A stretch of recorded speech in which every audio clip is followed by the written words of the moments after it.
கிறிஸ்துவில் அன்பானவர்களே, ஆண்டவரும் இரட்சகருமான இயேசு கிறிஸ்துவின் நாமத்தில் உங்களை வாழ்த்துகிறேன். இந்த அதிகாலை நேரத்திற்காக கர்த்தர் இன்றைக்கு நமக்கு கொடுக்கிற அற்புதமான ஒரு வார்த்தை சங்கீதம் 3ஆம் அதிகாரம் 5வது வசனம். நான் படுத்து நித்திரை செய்தேன், விழித்துக் கொண்டேன், கர்த்தர் என்னை தாங்குகிறார். நான் படுத்து நித்திரை செய்தேன், விழித்துக் கொண்டேன், கர்த்தர் என்னை தாங்குகிறார். அன்பானவர்களே,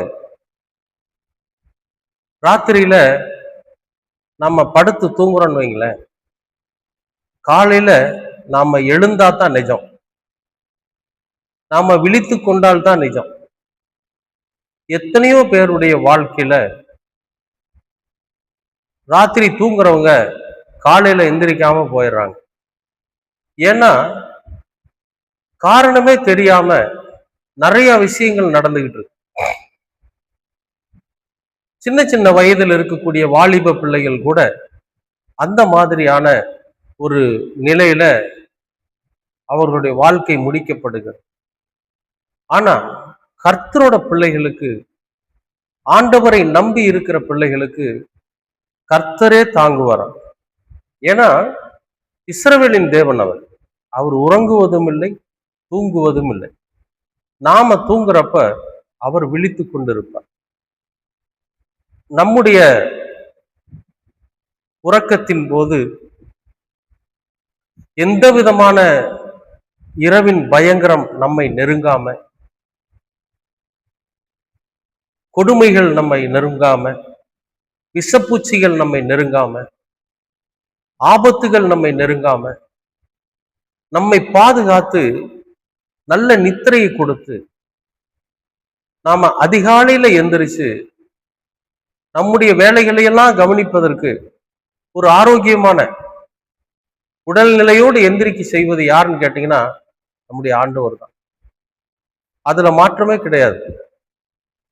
அதனாலதான் இங்க சங்கீதக்காரன் இப்படி சொல்றார், நான் படுத்து நித்திரை செய்தேன், விழித்துக் கொண்டேன், கர்த்தரோ என்னை தாங்குகிறார். அப்ப நம்ம எல்லாருடைய வாழ்க்கையிலும், ஒவ்வொரு தனிப்பட்ட மனிதனுடைய வாழ்க்கையிலும் இன்னைக்கு காலையில எழுந்து இந்த காணொலியை பார்க்கிறோம், இந்த வசனத்தை கேட்கிறோம் அப்படின்னா கர்த்தர் நம்மை தாங்கினதினால்தான். அவர் நம்மளை கைவிட்டு இருந்தாருன்னு வைங்களேன், நமக்கு இந்த காலை நேரம் கேள்விக்குறியாத்தான் இருந்திருக்கும். ஆனா நல்ல இரவெல்லாம் நல்லா ஓய்வு எடுத்துட்டு காலையில எந்திரிச்சு அதிகாலையில நல்ல ஃப்ரெஷ்ஷா நம்முடைய வேலைகளை எல்லாம் கவனிப்பதற்காக உடல் ஆரோக்கியத்தோடு கர்த்தர் எழுந்து நடக்க செய்யறாரே நம்மளை, நாம அவருக்கு நன்றியுள்ளவரா இருக்க வேண்டாமா? சொல்லுங்க. ஏன்னா ராத்திரியெல்லாம் அவர் நம்ம பாதுகாத்து இருக்கிறாரு. இரவில எந்த விதமான பிரச்சனைகளும் நம்மை நெருங்காம, ஏன்னா அவருடைய மகன் நாம, அவருடைய மகள் நாம. அதனால ஒரு தாய் தன்னோட குழந்தைய ராத்திரில என்ன பண்ணுவாங்க தெரியுமா?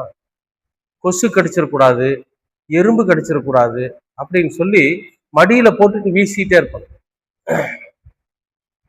இந்த பஸ்ல பிரயாணம் பண்றப்பெல்லாம் பாருங்க, தன்னோட குழந்தைய மடியில போட்டு தன் முந்தானையில வீசிட்டு இருப்பாங்க.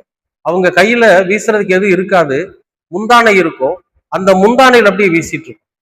அந்த மாதிரி ஒரு தாயானவள் தன்னுடைய குழந்தைய எப்படி அவங்க பாதுகாக்கிறாங்களோ, அந்த மாதிரி இரவு நேரத்துல நம்முடைய தகப்பனாகிய இயேசு கிறிஸ்து நம்மை பாதுகாத்து நம்மை தாங்கி இந்த பகல் வேலை காண செஞ்சிருக்காரு. அப்ப நாம அவருக்கு நன்றி சொல்லுவோமா? அன்பின் பரலோக பிதாவே, உமக்கு ஸ்தோத்திரம். இந்த நாளை ஆசீர்வதித்து கொடுத்ததற்காகவும் நன்றி. இரவிலே நாங்கள் நித்திரை செய்தோம், நாங்கள் விழித்த போது நீர் எங்களை தாங்குகிறீர் என்கிற உணர்வு எங்களுக்குள்ளாக இருக்கிறது. நீர் எங்களை தாங்கினதினால் ஒரு புதிய பகல் வேலையை பார்த்திருக்கிறோம் என்கிற நன்றியோடு கூட இந்த நாளில நாங்கள் நன்றியை ஏறெடுக்கிறோம். எல்லாவற்றையும் இயேசு கிறிஸ்துவின் வழியாய் கேட்கிறோம் நல்ல பிதாவே. ஆமேன், ஆமேன்.